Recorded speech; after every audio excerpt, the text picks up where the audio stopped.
orang yang dimurkai Allah, belajar kumaha hebatna, kumaha pinterna, kumaha tinggi ilmuna, tetap menjadi orang yang dilaknat. Naudzubillah, summa naudzubillah. Contohnya sahabat iblis. Iblis kurang gimana ilmuna? Iblis teh dulu teh rajanya malaikat. Malaikat kalah semua sama iblis, Bu. Marifatnya. Ribuan tahun dia ibadah kepada Allah. Ilmunya tinggi iblis itu. Tapi karena dia durhaka kepada Allah, dia sombong kepada Allah, tidak menurut, akhirnya dilaknat oleh Allah. Berarti dimurkai oleh Allah kan? Tuh. Jadi ibadahnya teka hati semua itu. Gagal semua, masuk neraka. Tidak dinilai oleh Allah Subhanahu wa taala. Makanya berbahagialah orang-orang yang dicintai oleh Allah. Raih itu, Bu. Raih cintanya Allah. Maka apabila Allah sudah mencintai kita, suami orang cinta ke orang, istri orang cinta ke orang, anak-anak kita cinta kepada kita. Tekudu dititah, tekudu dinasehatan.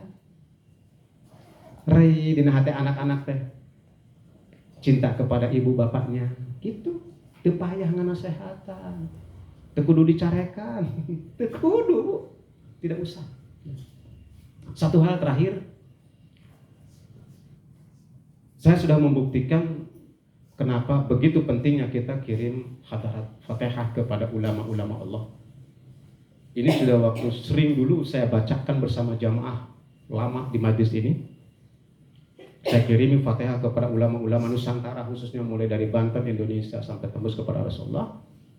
Di dalamnya ada tersebut di situ Kiai Haji Maksum Lasem, kemudian Kiai Haji Munawar Kerapyak. Di mana Kerapyak? Di Jogja. Saya tidak tahu di mana beliau tinggal. Saya belum pernah ziarah ke Mbah Lasem, Mbah Maksum Lasem. Di sana sebutnya Mbah Maksum Lasem, Kiai Haji Maksum Lasem itu terkenal. Kemudian Kiai Haji Ali Maksum, kemudian Mbah Munawir Kerapyak di Yogyakarta. Saya tidak tahu tempatnya di mana, tempat ziarah di mana, tapi ini saya bacakan terus, diserangkaikan di ulama yang lain. Kudrat Allah seperti apa? Anak saya sekarang mondok di sana, di Kerapyak. Iya, alhamdulillah sekarang disayangi oleh kiainya di sana. Jadi Allah tunjukkan jalan itu, disampaikan di sana. Ketika anak saya pengen mondok, dilalah waktu itu saya sedang ngantar anak saya yang nikah di Jogja itu, saya lihat pelang pondok pesantren Ali Maksum Kerapyak, langsung ngegetar hati saya. Ini anak saya harus di sini. Di sini aja dia mondoknya. Allah tunjukkan jalan itu. Itulah bagaimana, Bu. Kalau kita rajin mengirim Fatihah kepada ulama-ulama Allah, kepada wali-wali Allah, maka akan tunjukkan jalan kehidupan kita, akan tunjukkan jalan kehidupan anak kita. Allah yang tunjukkan, bukan kita yang mikir-mikir capek aja. Dan alhamdulillah, mohon doanya, pada tanggal 29 besok anak saya, Muhammad Atian Abdul Manan, akan pergi ke Sulawesi untuk mengikuti lomba Qiraatul Kutub, baca kitab Al-Quran tingkat nasional. Perwakilan dari Yogyakarta. Mohon doanya tanggal 29 besok. Selama 7 hari di Sulawesi. Ya, di Sulawesi Selatan. Untuk final baca kitab kuning, baca kitab kuning di sana. Yang sekarang dia ini sekolahnya kelas 2 aliyah. Alhamdulillah, Bu, mohon doanya. Nah, itulah makanya ini sebagai pengalaman nyata, sebagai bukti nyata Allah tunjukkan bagaimana kalau kita mahabbah kepada para wali, walaupun awalnya kita tidak tahu dengan mereka, maka akan ditunjukkan jalan kita atau jalan anak cucu kita bertemu dengan mereka. Akhirnya anak saya sekarang tiap Jumat ziarah ke Mbah Ali Maksum di Yogyakarta karena berada di pondoknya. Setiap Jumat ziarah kepada beliau. Lihat, Bu, wasilahnya seperti ini. Ini sebagai gambaran nyata, Bu. Gambaran nyata dan bukti nyata dibuktikan oleh Allah kepada kehidupan saya sendiri. Ini untuk menambah keyakinan kepada ibu-ibu, jangan ragu-ragu mahabbah kepada wali Allah, akan tunjukkan nanti dibimbing anak cucu kita, Bu. Ya. Kan orang selama ini ripuh, mondokkan kemananya, akhirnya salah mondokkan. Ya, Allah yang tunjukkan nanti. Itu, Bu, ya. Insya Allah pada kesempatan ini kita akan bacakan, nanti kita sebutkan juga beliau di sini. Ya. Kita ikuti sama-sama. Mudah-mudahan kita diberikan kesabaran, Bu, ya. Nah, dalam menjalani ini, insya Allah ya, kebahagiaan akan kita dapatkan semua kepada ahli-ahli jannah, termasuk ahli-ahli majlis ta'lim al-khudra, min ahlil jannah, min ahlil khair, min ahlil ilmu. Amin ya rabbal alamin.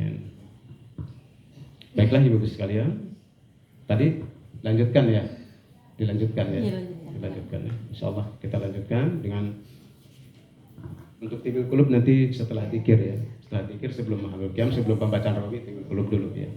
Sekarang kita kirim Fatihah dulu Ibu sekalian, ini bagian penting ya. Dan dalam maulid itu sebaiknya mahalul qiyam itu saya katakan bukan wajib sih ya, tapi harus sebetulnya. Camplang lamun perayaan maulid tidak ada mahalul qiyam. Ya, itu harus ada. Kemudian juga kita kirim Fatihah, kita tambahi ini. Dalam hari ini kita sedang ziarah.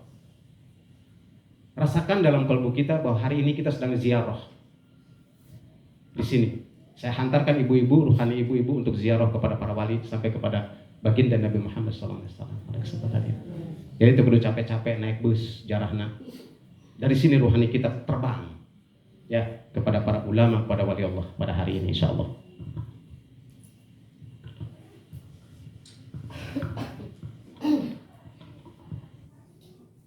Bismillahirrahmanirrahim. Assalamualaikum ya Rasulullah. Assalamualaikum ya Nabi Allah. Assalamualaikum ya khairatullah.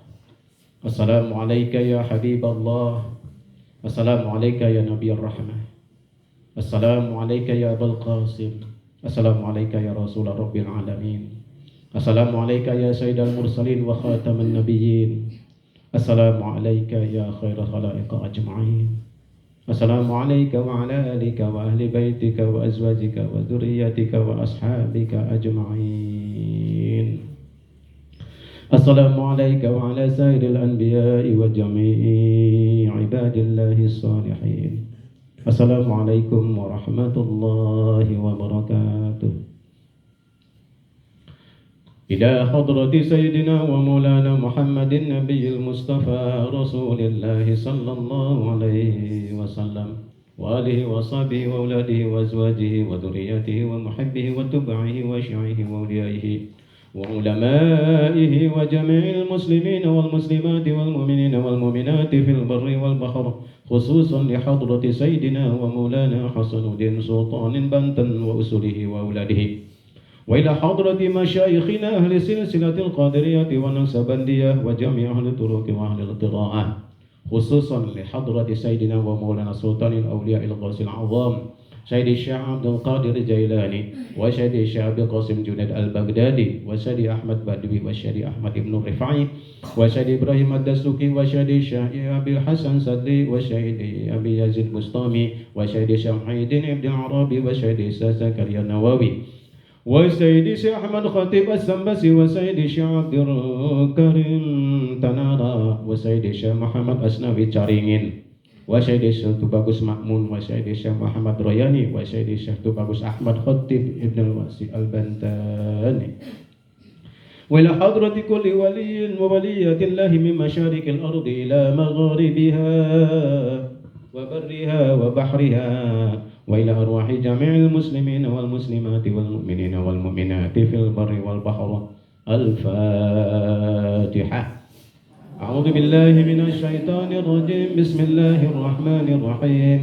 الحمد لله رب العالمين الرحمن الرحيم مالك يوم الدين إياك نعبد وإياك نستعين اهدنا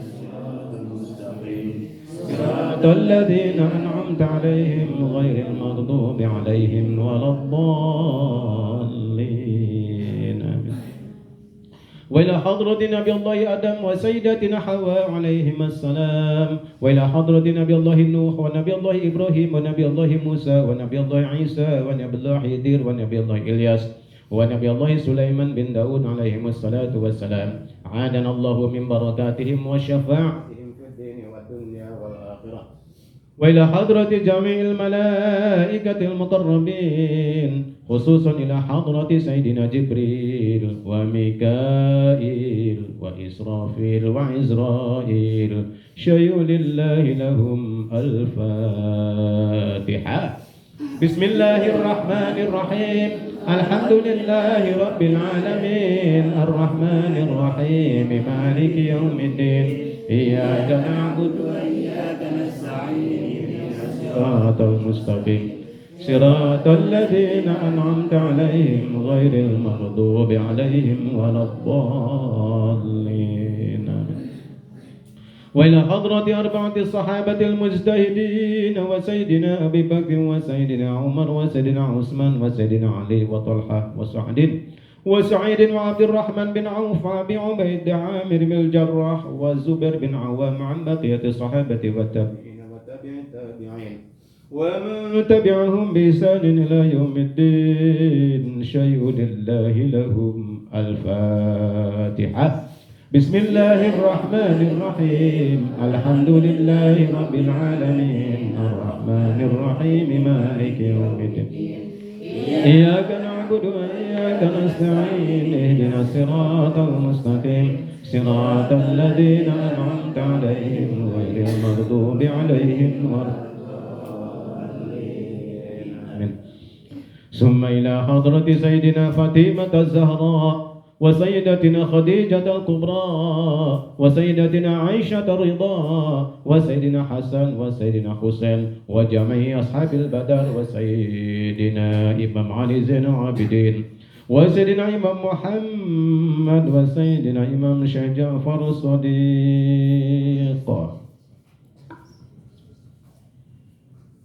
رضي الله عنهم. شيء لله لهم. الفاتحة. بسم الله الرحمن الرحيم. الحمد لله رب العالمين الرحمن الرحيم مالك يوم الدين. إياك نعبد وإياك نستعين اهدنا الصراط المستقيم صراط الذين أنعمت عليهم غير المغضوب عليهم ولا الضالين. إلى حضرة أربعة الأئمة المجتهدين الشيخ إمام مالك وإمام حنفي وإمام شافعي وإمام حنبلي ومقلديهم في الدين والعلماء العاملين والشهداء والصالحين والفقهاء والمحدثين والقراء والحفاظ والمفسرين وسادة الصوفية المحققين والتابعين بإحسان إلى يوم الدين. شيء لله لهم. الفاتحة. بسم الله الرحمن الرحيم. الحمد لله رب العالمين الرحمن الرحيم مالك إياك نعبد وإياك نستعين اهدنا الصراط المستقيم صراط الذين أنعمت عليهم غير المغضوب عليهم ولا الضالين. آمين. ثم إلى أرواح جميع أهل المعلى والشبيكة والبقي وأموات المسلمين والمسلمات والمؤمنين والمؤمنات كافة من مشارق الأرض إلى مغربها في بره وبرها من يوم خلقت آدم إلى يوم القيامة. شيء لله لهم. الفاتحة. بسم الله الرحمن الرحيم. الحمد لله رب العالمين الرحمن الرحيم مالك يوم الدين. إياك نعبد وإياك نستعين اهدنا الصراط المستقيم صراط الذين أنعمت عليهم غير المغضوب عليهم ولا الضالين. ثم إلى أرواح رجال الغيب المنكشفين من وراء حجاب الظلمانيات وإلى أرواح المقدسة والأقطاب والنقباء والنجباء والرقباء والأخيار والعمراء والغوث والأبدال والأوتاد والأبرار والحواريين بحق سيدنا الكونين محمد صلى الله عليه وسلم. أغيثنا بغوثة وانظرنا بنظرة وارحمنا برحمة وقصدوا مقاصدنا ومرادنا وقوموا على قضاء حوائجنا وجميع مهماتنا في الدين والدنيا والآخرة. أيتها الأرواح المقدسة الواحة العجل الساعة سلمكم الله في الدين والدنيا والآخرة. شيء لله لهم. الفاتحة. بسم الله الرحمن الرحيم. الحمد لله رب العالمين الرحمن الرحيم مالك يوم الدين. إياك نعبد وإياك نستعين اهدنا الصراط المستقيم صراط الذين أنعمت عليهم غير المغضوب عليهم ولا الضالين آمين. ثم إلى حضرة جميع أولياء الله تعالى من مشارق الأرض إلى مغربها في برها وبحرها من يمينها إلى شمالها خصوصا إلى حضرة سيدنا ومولانا سلطان الأولياء القطب الرباني والهيلكان النوراني والغاث الصمداني سيدنا الشيخ محي الدين عبد القادر الجيلاني وسيدنا الشيخ أحمد بدوي وسيدنا الشيخ كبير الرفاعي وسيدنا إمام ويس القرني وسيدنا إمام حسن بصري وسيدنا إمام سفيان الثوري وسيدنا إمام مالك بن دينار وسيدنا إمام عبد الله بن مبارك وسيدنا إمام فضل بن إياد وسيدنا إمام إبراهيم بن أدهم وسيدنا إمام موسى الكاظم وسيدنا إمام علي الرضا وسيدنا إمام سيري السقي وسيدنا إمام معروف القرخي وسيدنا إمام حاتم العصام وسيدنا إمام أبي القاسم محمد جنيد البغدادي وسيدنا إمام أبي بكر الشبلي وسيدنا إمام أبي يزيد بستاني وسيدنا الشيخ أبي حسن صلي وسيدنا إمام أبي حميد بن محمد الغزالي وسيدنا إمام محي الدين ابن العربي وسيدنا إمام أحمد دينوري وسيدنا إمام شيخ إبراهيم التاجي وسيدنا الشيخ القرطبي وسيدنا الشيخ عبد الوهاب الشعراني وسيدنا الشيخ زكريا الأنصاري وسيدنا الشيخ سيف الدين الجباري رضي الله عنهم وعنا برضائهم ومدنا بأسرارهم ونفعنا بعلومهم في الدارين آمين. شيء لله لهم الفاتحة. بسم الله الرحمن الرحيم. الحمد لله رب العالمين الرحمن الرحيم مالك يوم الدين إياك نعبد وإياك نستعين اهدنا الصراط المستقيم صراط الذين أنعمت عليهم غير المغضوب عليهم ولا الضالين آمين.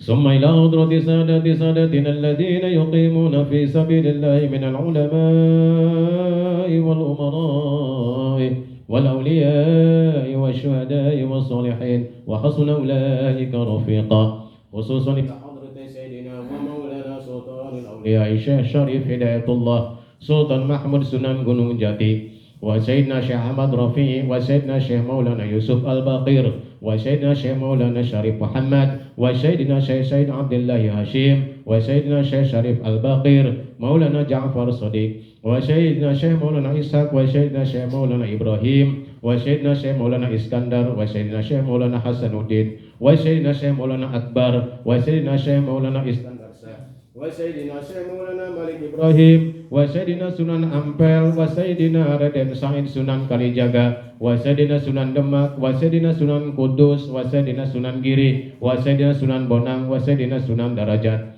وسيدنا Sunan Muria وسيدنا Syekh Maulana Yusuf Siddiq وسيدنا Syekh Qurra Karawang وسيدنا Syekh Abdullah Kamboja وسيدنا Syekh Maulana Zatul Kahfi وسيدنا شيخ مشاهدة الله وسيدنا شيخ بيان الله وسيدنا شيخ مولانا إسحاق وسيدنا مولانا محمد شريف عبد الله جوهر وسيدنا برابو برسنورا وسيدنا شريفة مطمئنة وسيدتنا شريفة مدائم وسيدتنا Nyai Mas Endang Ayu وسيدتنا Nyai Mas Pakung Wati وسيدتنا Nyai Mas Gandasari Pamuragan وسيدتنا Nyai Siti Jubaidah وسيدنا ومولانا Mako Cirebon Pangeran Sakrabuana وسيدنا Sunan Rahmat Garut Raden Kian Santang وسيدنا Syarif Abdurrahman Pangeran Panjunan وسيدنا Syarif Abdurrahim Pangeran Kejaksan وسيدنا Syekh Maulana Maghribi وسيدنا Syekh Kuala Aceh وسيدنا Syekh Abdul Rauf Singkel وسيدنا Syekh Ja'far Sodik Ternate wa Pangeran Jayakarta Jakarta wa Pangeran Arga Jaya Adipati Cirebon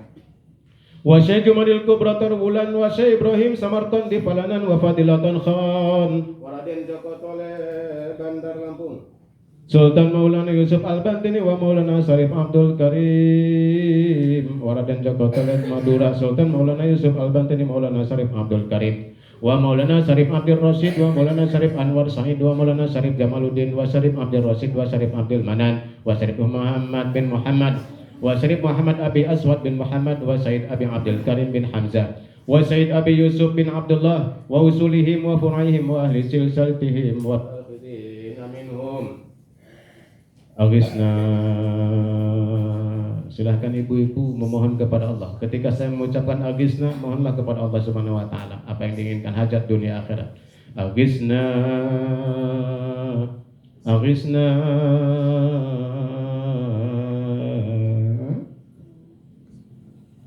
agisna ya Allah, agisna ya Allah, agisna ya Allah. Biidznillah taala. Wa bi karamatihim nas'alukal barakah wasyafa'ah wal karamah wal ijazah wal ijabah wal afiyah was salamah wa husul al maqsud syai'un lillahi lahum. Al-Fatihah. Bismillahirrahmanirrahim. Alhamdulillahi rabbil alamin arrahmanir rahim maliki yaumiddin iyyaka صراط مستقيم صراط الذين أنعمت عليهم غير المغضوب عليهم ولا الضالين آمين. ثم إلى حضرة جميع العلماء والسعداء والصالحين خصوصا إلى حضرة Mbashing Rajab wa Syekh Ahmad Fatur Rahman Pangandaran wa Syekh Abdul Muhyi Pamijahan wa Bagus Rangin Indramayu wa Syekh Yusuf Al-Khalwati Ujung Pandang wa Syekh Arsad Al-Banjari Kalimantan wa Ratu Bagus Ali Tulang